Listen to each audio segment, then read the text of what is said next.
Ertugrul গাজীর জীবনী এবং ওসমানীয় সাম্রাজ্যের প্রতিষ্ঠার গল্প। আর্তুগরুল গাজী ছিলেন কাই গোত্রের প্রধান এবং সেলজুক সাম্রাজ্যের এক প্রভাবশালী নেতা। তিনি উসমান গাজীর পিতা। উসমান গাজী, যিনি পরবর্তীতে ওসমানীয় সাম্রাজ্যের প্রতিষ্ঠা করেন।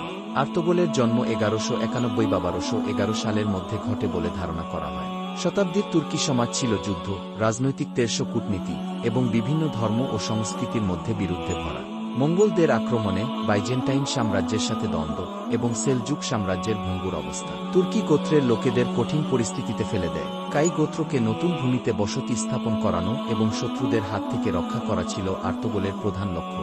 আর্তুগরুল ছিলেন ন্যায় বিচারক, সততা এবং ইসলামিক আদর্শে গোত্র পরিচালনা করতেন।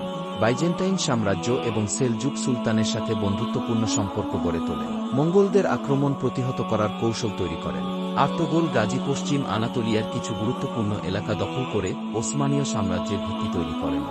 আর্তুগরুলের সুশাসন ও সামরিক দক্ষতার মাধ্যমে তার পুত্র ওসমান গাজী পরবর্তীতে 1299 সালে ওসমানীয় সাম্রাজ্য প্রতিষ্ঠা করেন। এই সাম্রাজ্য ছিল বিশ্বের অন্যতম দীর্ঘস্থায়ী এবং প্রভাবশালী ইসলামী সাম্রাজ্য, যা 1928 সাল পর্যন্ত স্থায়ী ছিল।